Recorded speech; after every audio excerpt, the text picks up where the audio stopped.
Hey, Tourpreneurs, it's Mitch Bach, and just a quick note before we begin today's episode. Tourpreneur is currently sponsored by Google. We're thankful for their support of our community, and we are offering with them a completely free course helping you unlock the power and potential of Google's Things to Do program, which is specifically helping tour operators add their tours to Google in new ways that gives you new exposure and more direct bookings. To learn more, go to tourpreneur.com/Google. And as always, show notes, more resources, links to our newsletter, our business coaching community, and so much more are available on tourpreneur.com. Now to the episode. Welcome to the Tourpreneur Podcast. Travel industry veteran Shane Whaley will take you on a journey with fellow tourpreneurs, sharing their tips, ideas, insights, and success stories to inspire you to make your tour business the best it can be. And now, here is your host, Shane Whaley. Hello and welcome to episode 99 of the Tourpreneur Podcast. Today we are airing a online session from Arival Online, which focuses all on the future of international travel. Douglas sent me an email a couple of days ago, and he felt that us, would enjoy this session that he had with Carroll Rheem, who is head of research and analytics for Brand USA, which is the global tourism marketing arm for the United States. And she shares her insights on what lies ahead for international travel. Some of the discussion revolves around how travelers around the world are thinking about travel, how they're planning trips, what they're looking for. Douglas also discusses with Carroll what tour operators of tours, activities, attractions, and experiences should do to reach those travelers, what travel marketing will look like in the future, and what adjustments operators should make to their products. So I want to say a big thank you to Douglas and the Arival team for allowing us to air the online sessions. I love nothing more than getting out for my hour's walk, listening to a podcast or listening to an audiobook. And I just learn a lot better by listening than watching. And also any excuse to get away from the computer and the distractions of the world where I can get out in some fresh air and listen to an episode. I'm all over that. So I want to say a big thank you to Douglas. You can watch this session as well. If you head on over to arival.travel, you can find that there as well. Just a heads up, I am taking next week off, so there'll be no Tourpreneur episode. I might record something for the 100th episode this weekend, so keep your eyes peeled for that one. But yeah, I'm taking next week off, but I have so much great content coming up for you in July. We've got several roundtables where we talk about TripAdvisor's latest research and insights. We have a live marketing, local marketing session, and lots more. So check out that. Make sure you subscribe to the show, and then you'll get that in your feed automatically on the device or wherever you listen to podcasts. Let's cross over to Douglas Quinby.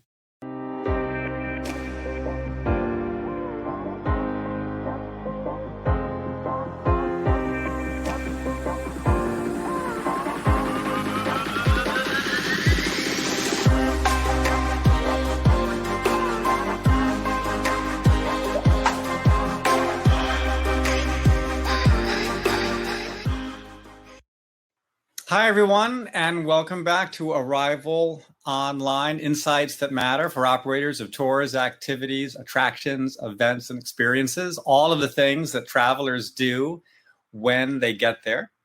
I'm Douglas Quinby, co-founder and CEO of Arival, and I can't hide it. I've been really excited. I've been trying to get Carroll Rheem to speak at one of our conferences since we started back in 2017. Carroll is Vice President of Research and Analytics at Brand USA, which is, so I think of it as kind of like the USA DMO, the Destination Marketing organization or arm of the U.S. Travel industry to try to get people coming into the U.S. and spending their money here and experiencing all of the great things in the United States.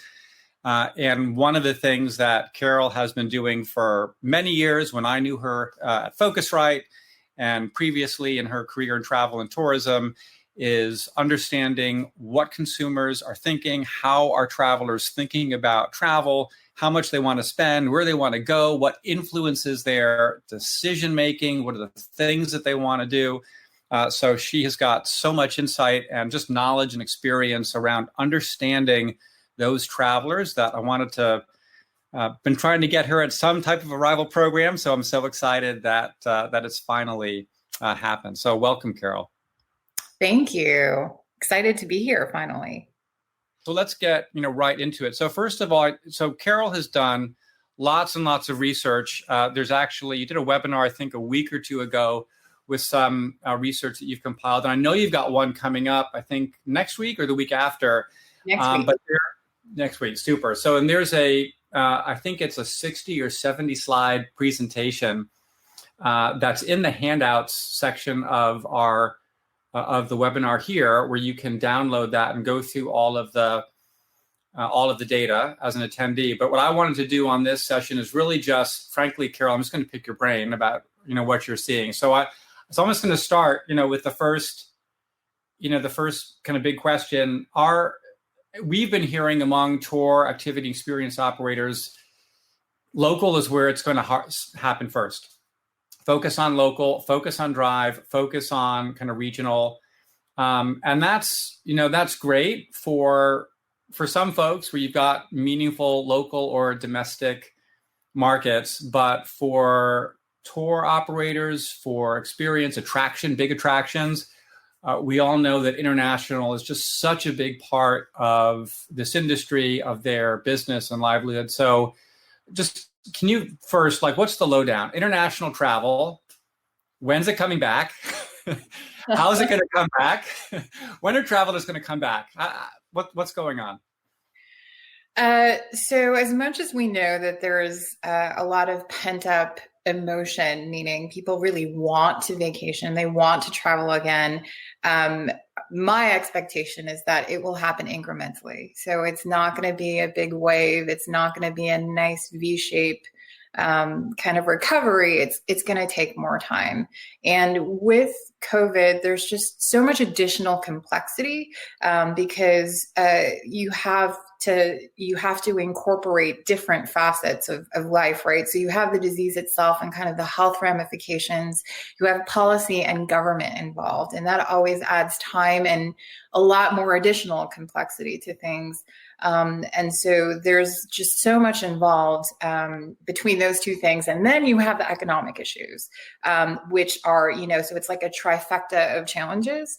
And so I think the mentality of focusing on local first and sort of nearby source markets just makes a lot of practical sense. When we think about the United States, there is kind of a silver lining in that the U.S. is such a large outbound source market. And because Americans are not traveling internationally, they're going to replace those with domestic trips. So while there is a lot of, sort of a big dip in inbound, there will be some relief coming in the form of domestic travel. So you talked about an incremental return. So, can you parse that out, a little bit? What are those increments, I guess? And so from it's local, domestic, but then as international does return, so I guess I might think, well, okay, there's Canada, there's Mexico. Is it nearby international? And then so long haul is longer term. Can you walk us through that? Absolutely. I mean, and I think it's pretty intuitive, right? So first, the expectation is Canada for lots of reasons, but proximity is a big one. And also, there's a lot of freedom of movement. And because people live so close to the border, so much of the population lives so close to the border in Canada, they can hop in their car and drive. And one of the things that people really are thinking about as they're planning their first vacations, as they're sort of emerging from their cocoons, is that they want flexibility and control, and drive trips just lend themselves to that. And so if the situation changes, if something happens, they can just hop in their car and adjust accordingly. So that is the first type of international travel we're expecting to see, and certainly the first type of trip that we're targeting to try to promote. And then kind of I think of it as radiating circles, right? Because the farther you go, the more expensive and the more risky it is. And generally the farther in advance you have to plan. So when we talk to consumers about their timeframes, we're already seeing really far away markets being pushed out all the way to spring of 2021 as kind of the earliest time we can expect to see them come back. So how do consumers feel like because we've been hearing about this pent up demand, right? And I've just wondered, is it pent up demand or is it wishful thinking? I mean, how do you equate, taking a trip with like a risk of dying, right? Like, I mean, really, that's what you're in a way that's what people are, addressing, right? Or getting seriously ill, or how are consumers thinking about this? So I think of the COVID challenge in 3 buckets. One is the disease itself and concern about getting sick. 2, as far as international is concerned, getting stuck with changing restrictions. And you could easily be stuck in an airport or you're misinformation and things are constantly changing. And so that adds a lot of complexity and confusion. And then the other piece is just, will things be open? Will I get the experience that I came for? If I'm going to fly halfway across the world and I come to New York City and I can't go to Broadway and I can't eat in nice restaurants and I can't have that experience, what's the point of me doing that?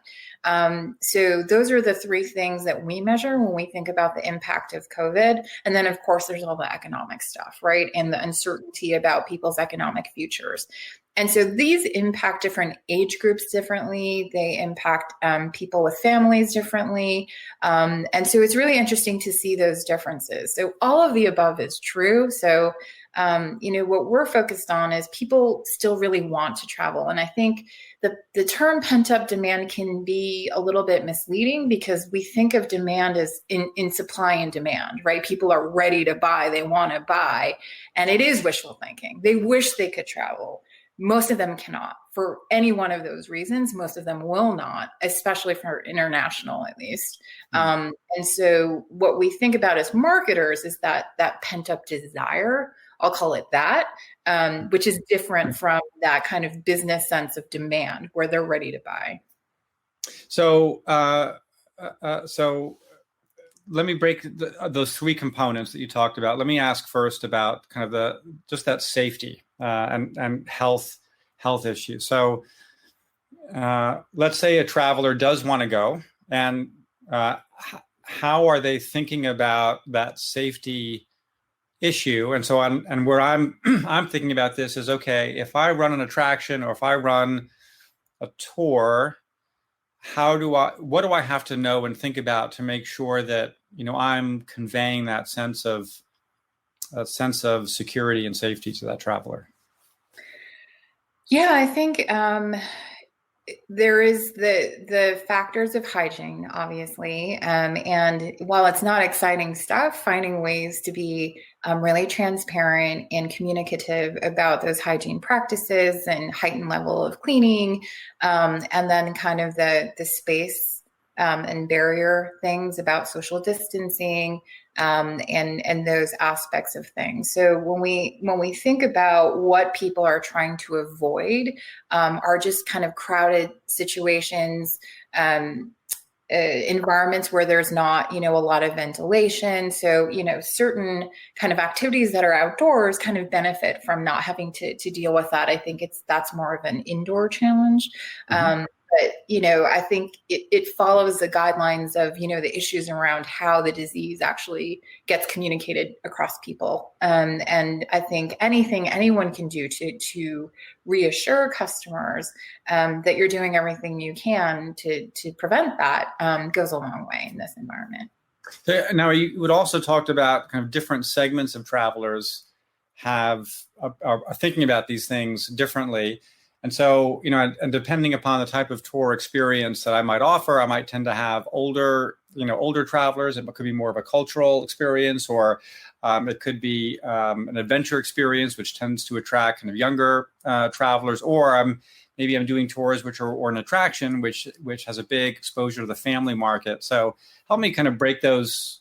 I know that, in terms of demographics and segments, you can go really deep, but maybe can you talk through some of the big buckets and what we need to know about those big buckets of travelers? Sure. So I think the biggest challenge is with older travelers. Obviously, they have the most health risk when we think about COVID itself, but also from a financial standpoint. If you're close to retirement, if you're worried about your nest egg, now is not the time to be spending freely, right? So it's kind of a really conservative group when it comes to spending, especially now as it relates to travel and specifically in light of COVID. So when we look at the responses for different age groups, we typically see the oldest age group being the least likely or the biggest drop in intent to travel from that group. So if I'm as an operator, if I tend to be a bit more exposed, say, to the boomer and the kind of the senior market, I need to be looking to other segments. It'd probably be a good idea. It's a tough proposition for that group, especially right now. Younger travelers are definitely more resilient. They're less concerned about the sort of health risks. I think what's super interesting looking at the data is those with children in the household. You could think on one hand, your instinct might be to say they're probably less likely to travel because they're super concerned about their children, even though the disease doesn't seem to be impacting them particularly strongly. As parents, you're really cautious about your children. On the other hand, you've been stuck in the house with them, homeschooling, trying to work, and it's been really, that's you. And so what we're finding is that latter instinct to escape, that desperate need for a change of scenery is what wins out. So people with children in the household are more likely to say that they're going to travel in the next 12 months compared to those who don't have kids. And does an operator, do we have to make certain accommodations for adults that are traveling with kids? I would think that there would be more concern about kind of safety and say sanitation as opposed to younger travelers, singles or married couples without kids. I don't know that. Beyond the typical provisions for families, I think when you layer the two things that you might ordinarily do, like having hand sanitizer all over the place and having access to not only systematically clean, but give, parents and your guests the option to kind of participate in that, I think is helpful. I don't know that there needs to be something totally specialized in terms of hygiene just for children. So I'd like to also kind of talk a bit about different markets. I know in the research that you've done, you've surveyed, so outbound markets for the U.S. You look at Asia, across Europe.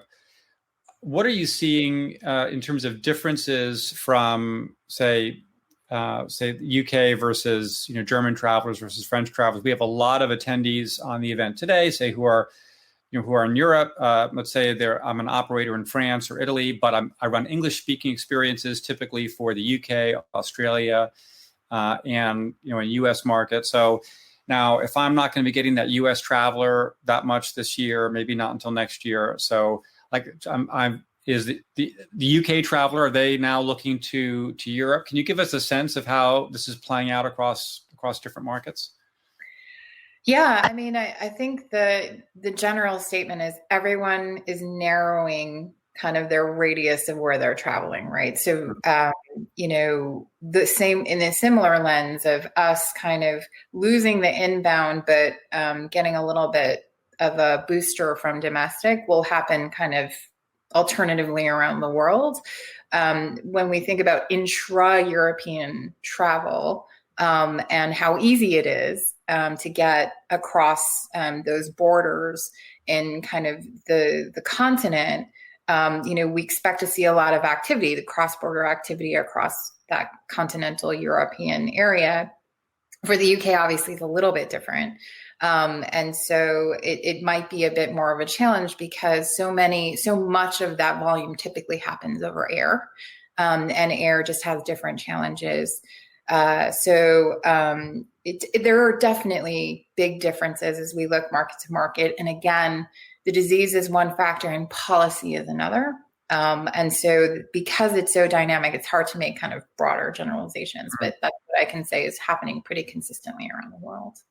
Well, where do experiences, tours, attractions, the things that travelers do, where do that fit into the overall hierarchy in this new world of the traveler's consideration set? I know you're looking at this at a macro level, right? So you're looking at air travel, accommodation, dining and shopping, as well as experiences.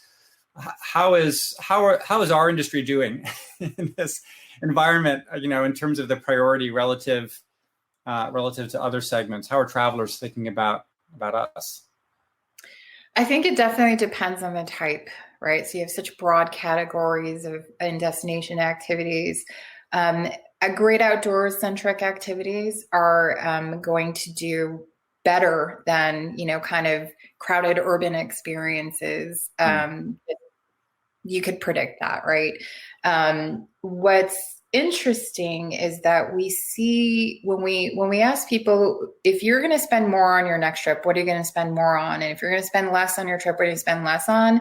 And a lot of them on both sides will say destination activities. And it's about the type of traveler and the type of trip. But I can say that people are placing a lesser priority on things like sightseeing and cultural experiences, and more of a priority on kind of rest and relaxation and staying within their comfort zone. So they want to do things that are familiar to them. They trust the experience. They know what's going to happen. They don't want a lot of surprises, and they're not necessarily looking for big adventure. They're looking to decompress and kind of relax and chill out. So it's a different mindset. And it's not extreme. These are kind of like slight shifts in priorities. Adventure travelers are still going to want to do that, but we're seeing where things are kind of over-indexing and under-indexing. And again, like any big differences from a market, to market standpoint. So German travelers versus UK travelers there, or Asian travelers, for example. It is pretty remarkable how consistently, staying within my comfort zone over indexes. I mean, that's pretty universal. And then in certain markets, and it's not a major difference, we see luxury kind of stepping back. So they're not necessarily looking to spend a lot of money and have, that really indulgent kind of experience. And I think I'm trying to remember, there's so much data, market to market. I don't remember a ton being unusual. We generally saw similar things across all the markets because it's pretty intuitive. I think these are really kind of human reactions that people are having. So there's a question here from Lisa Menard, who, if I recall, Lise, your luxury yacht, kind of a charter operator in the Caribbean. So I hope I've got that right, Lise. But interesting question about kind of the boomer demographic, but also with families, like if they can travel solo or experience something solo, is that like if I can take a private tour with my family or have an experience that doesn't involve interacting with other travelers, is that kind of a better, am I in a better position versus other types of experiences? Yes, for sure. Those who have the means will pay for private everything, private homes, private tours, anything private experience wise. It is the sort of wealthy demographic that doesn't need to be so concerned about near-term financial concerns. They will spend more on the vacation. It's that much more important to them. And so those kind of high-end products, I think, will do quite well. Related to that, and this is similar to the question that's also here from Dean Michaels, and but we've had this quite a bit with all of the increased attention on, local, right? It's local, domestic, regional. That's what we have to focus on. So if I'm an operator in the Caribbean, if I'm, or if I'm an operator, which is say in Hawaii, which, there just simply isn't a big local or domestic, market, or there's not one at all, right? If I'm in the Canary Islands, I mean, like, so is there any, how long is my tunnel, and is there any light? Like, when am I going to see it? Again, this is where I think policy kind of impacts things, right? So Hawaii's challenge is not even necessarily people are unwilling to get on a plane and go to Hawaii. The 2-week quarantine is a really tough thing for a traveler to swallow. And so this is where policy really makes an impact. And there's a lot of reasons why that makes sense for Hawaii. And there are a lot of reasons that they did that and created that policy, because they have to think about, the health considerations and Hawaii being so isolated. So that, I think everyone is in a slightly different scenario. I'd say in general, the Caribbean islands that cater to wealthy American clientele will probably be pretty okay, because again, there's a lot of demand and desire, and those who have the means to do it will do it.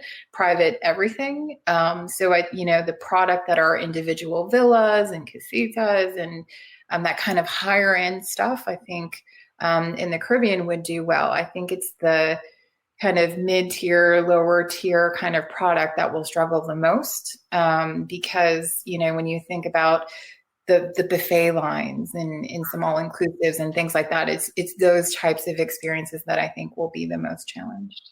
And then what about on the accommodation side, hotels versus rentals, Airbnb and so forth? Where are you kind of seeing the interest? What do travelers, I know hotels say travelers like them better. I know Airbnb says everyone wants to stay in an Airbnb. So what's the actual truth? I do think the pendulum swings a bit more towards the private rental, not dramatically so, but that definitely is there. There is a not insignificant group of people that are choosing to stay in home rentals rather than hotels because of this environment. So a great question here from Craig Zapatka,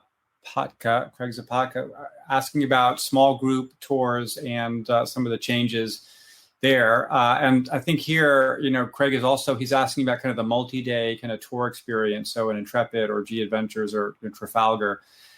So joining a tour with a group, going places. What's the state of, so this is not the day tour operator, but the multi-day. So it includes accommodation. You're traveling with a group through a destination over 7 to 14 days.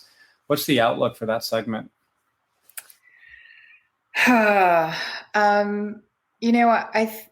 initial reaction would be that is a tough sell, partly because of the control factor, and that you're going to be forced into situations where you have close contact with strangers.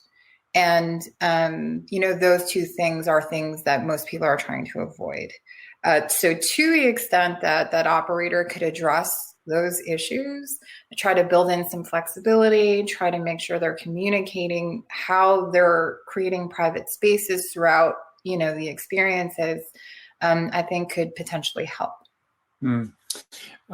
So, on the flip side, just related to that, there's no place where we are in closer quarters with other travelers than on an airplane. How are travelers thinking about flying? And there's been, speculation about removing the middle seat, and everyone has to wear face masks and all of that. But, to me, it seems like if people are willing to get on the plane, they'd probably be willing to do a tour. But what's your, what are travelers saying about getting on a crowded plane?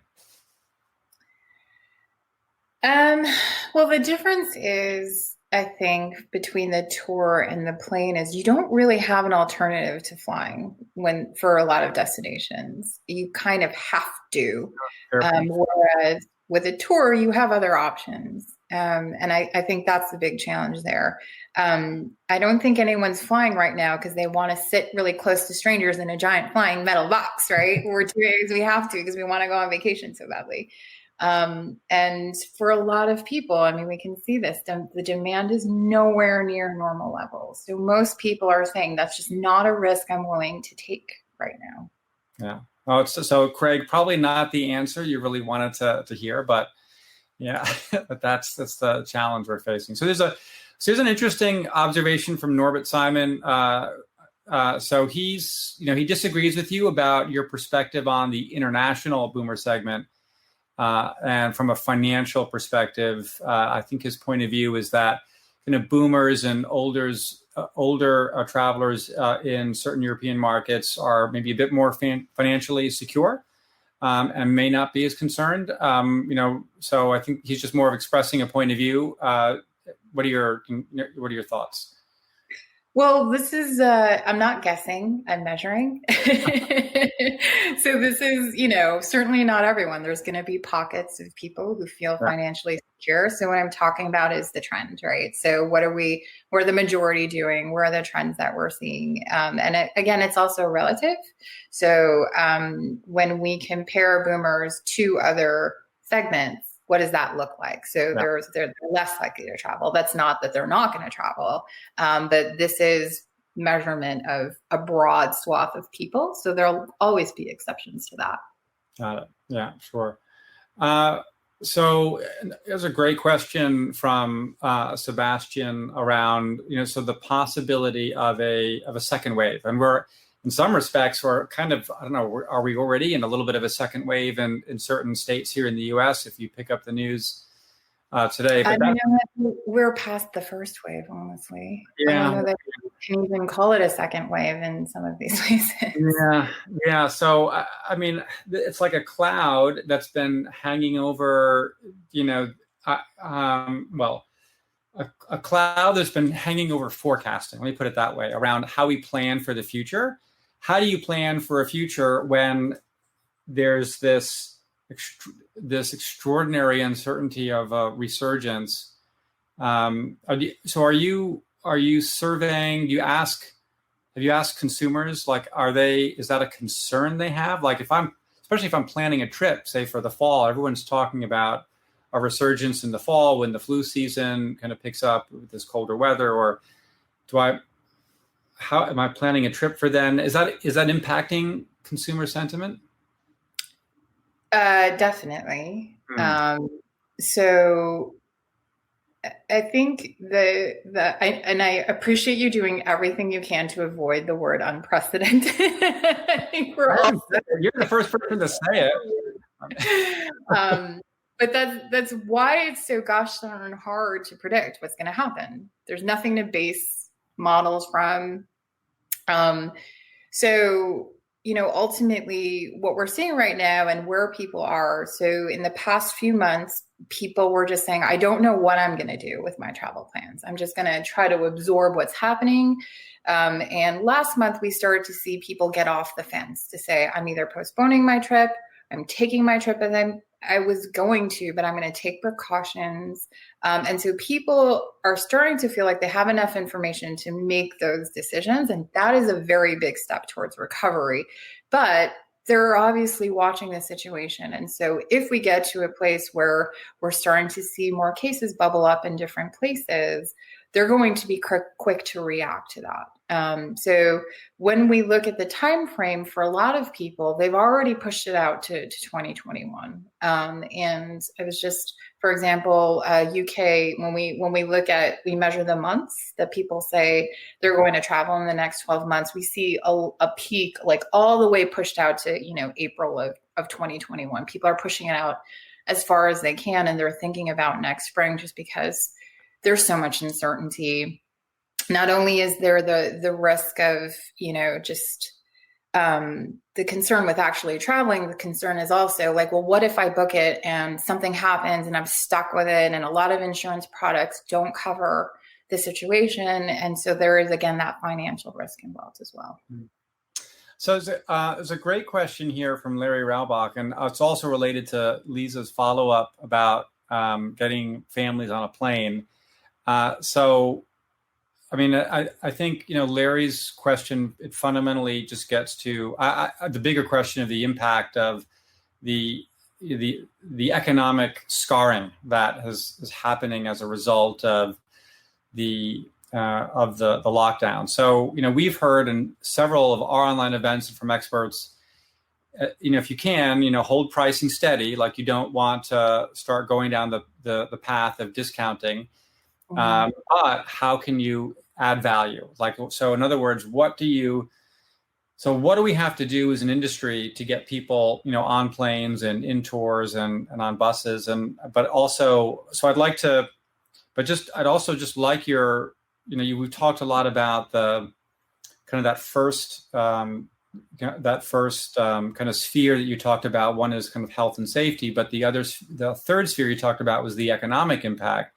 So can you just give us an overview first, like just we've got now, was it 40 million unemployed people in the United States? We're at 16 or 17% unemployment or higher, and it's also, in Europe is also deep in recession. Like what's just the economic impact of this on consumer confidence around traveling and their willingness to spend? If they are traveling, are they spending a lot less? Like, are they going from 4-star hotels to 3-star hotels? There's definitely a big impact. And in the sort of more mature traveling markets, you can see very clearly that those who are planning to travel are pulling back a bit. They're more likely to spend less than more or the same. In emerging markets, that's not necessarily the case. And I think a lot has to do with, the financial security, right? There are certain professions and sectors that are much more at risk than others. And certain ones that are even, a small minority that are even booming. And so much of that personal perspective just depends on where you sit in that spectrum. But overall, the economic situation is a huge challenge, just on its own. And the ripple effect takes time. So, restaurants and travel are obvious and hit first, but then, the supply chains for that, right? Hotels use a lot of products and it just goes backwards from there. And now it goes to the farmers and it just keeps kind of spreading outward and outward. So there are still industries that will be impacted that haven't even felt the full brunt of it yet. Mm. So what do we as operators have to do? So getting to, Larry's question about value. I personally, I love the idea of value, but, we all know that there's going to be a lot of pressure on pricing. Like what do we have to do, in terms of pricing, in terms of value? Like, how do we think about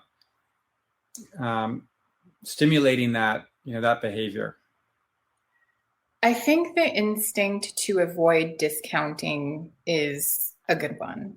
And if you look at the scenario on a pricing decision, you could try to discount it, but is that what's stopping the person? Is it really the price that's stopping the person or the fear of traveling? In most cases, if they're going to travel, they're going to travel. If they're not going to travel, they're not going to travel. And the price is not going to sway that much. Obviously, economics are a concern. And, barring, huge differentials.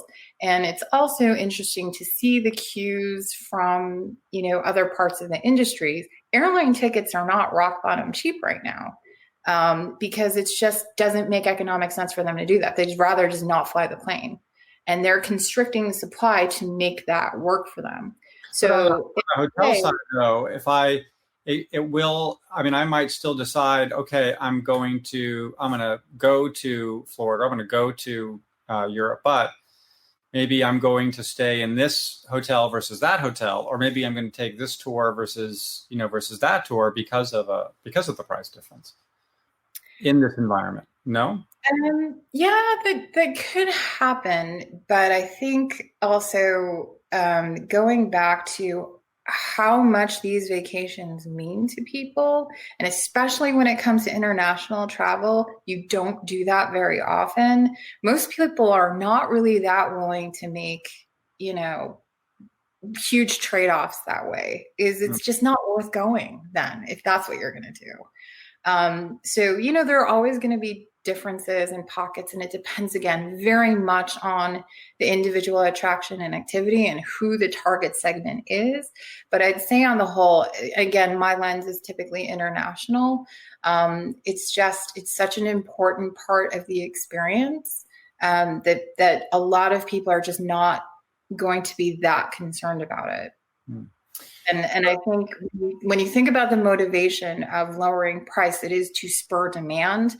It isn't necessarily going to do that. You can't, because it just doesn't, it's such a different environment right now. There's a few questions here which relate to really to policy. So wait, actually, finish my thought. I just thought of something.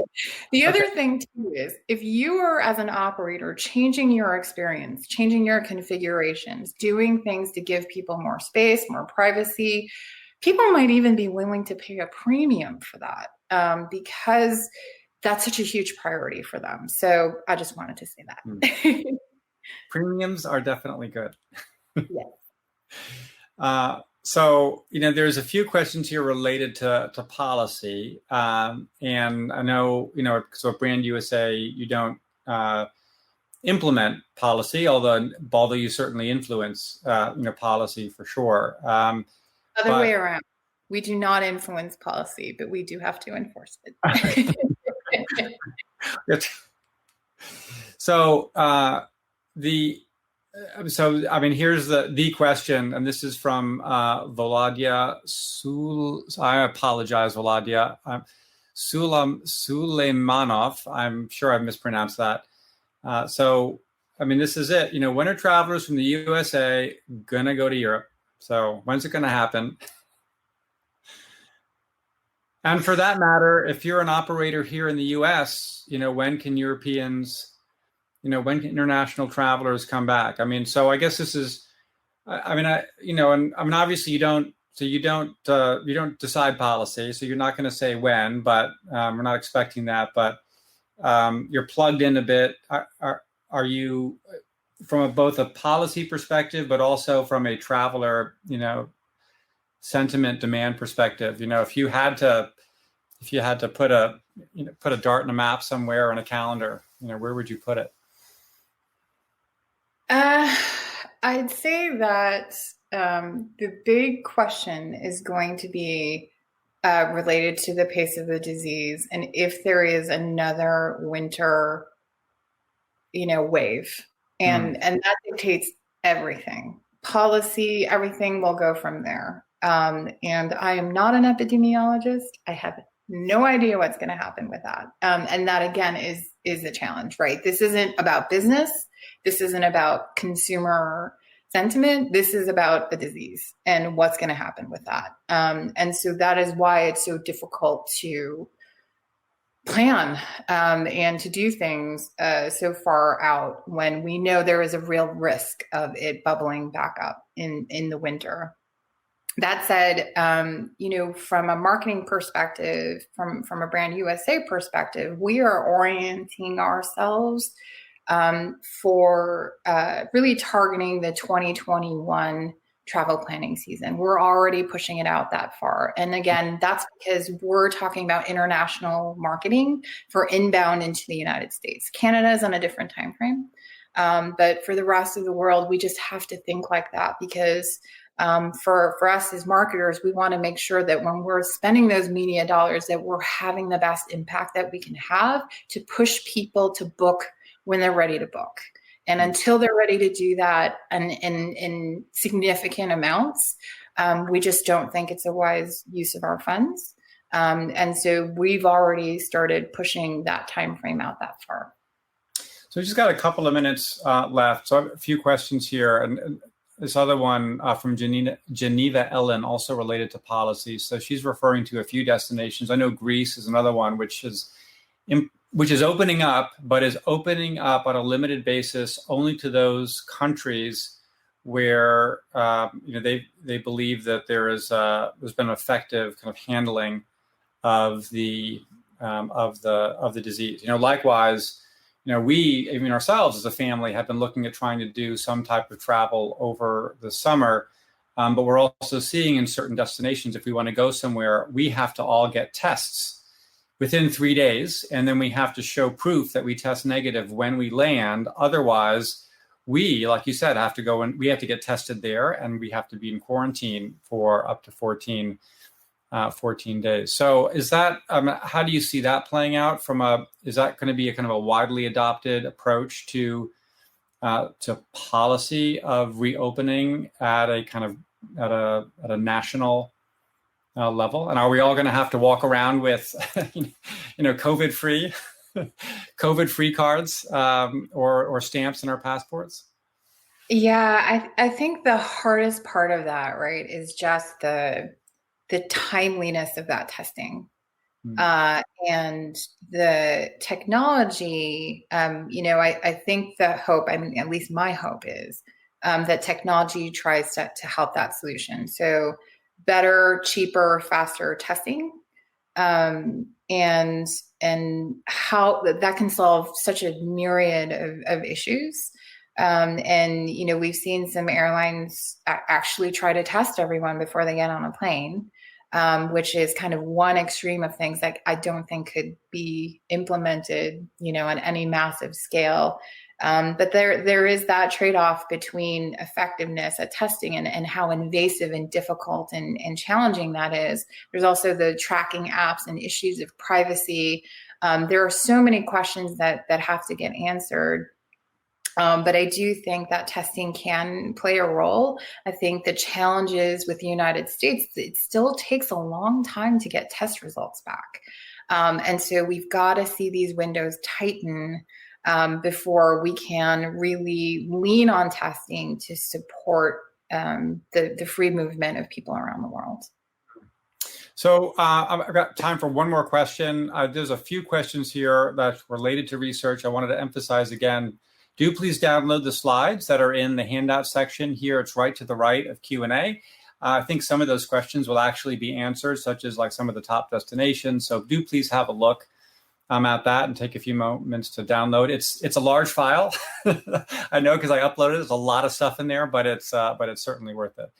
So just one last question, and this is again from Craig Zapatka. On the impact of sustainability, this is something that has, it seemed like up until last year, or up until the pandemic, was one of the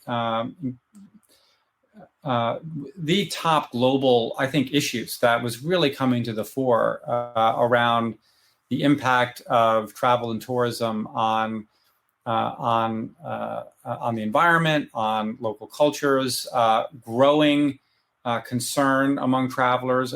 From our research, we've seen especially from younger travelers, is that, in times like this, when you've got a pandemic, unleashed on the world, and when, our pocketbooks have all become, a lot lighter, do those types of priorities, do they really fall to the wayside, or is that still important for travelers today?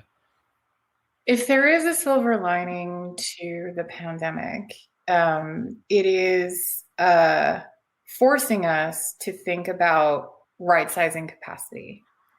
And I think ultimately, though it's not necessarily top of mind as people are going through this, but there will be positive impact from a sustainability standpoint just because of those changes to capacity and rejiggering of economics, right? So business has to be able to run and be profitable and process fewer people in this environment. And so it's kind of an interesting shock to the system that could have beneficial impact from a sustainability point of view. What happens when there is a vaccine and things can be quote normal again, I think that's when, there is the opportunity to try to sustain those things. But we've seen in so many instances the earth starting to heal itself, and that's such a hopeful thing. So hopefully this opens eyes and creates solutions for people to think about how they can still have business, but do it in a more sustainable way. Well, that's great. Well, we have a number of additional questions. Unfortunately, we are out of time. But Carroll, thank you so much for joining us today and for sharing your insights. And it's just great to have this conversation and just get to pick your brain really on all of the things that you are seeing. So thank you very much. And we're going to have to get you back at one of our in-person events. We'll corner you on stage. So maybe we can add that to your 2021 marketing plans as well. I look forward to it. Thanks for listening to the Tourpreneur Podcast. Be sure to visit tourpreneur.com to join the conversation and access the show notes, including links to the resources mentioned on today's episode. This is Tourpreneur.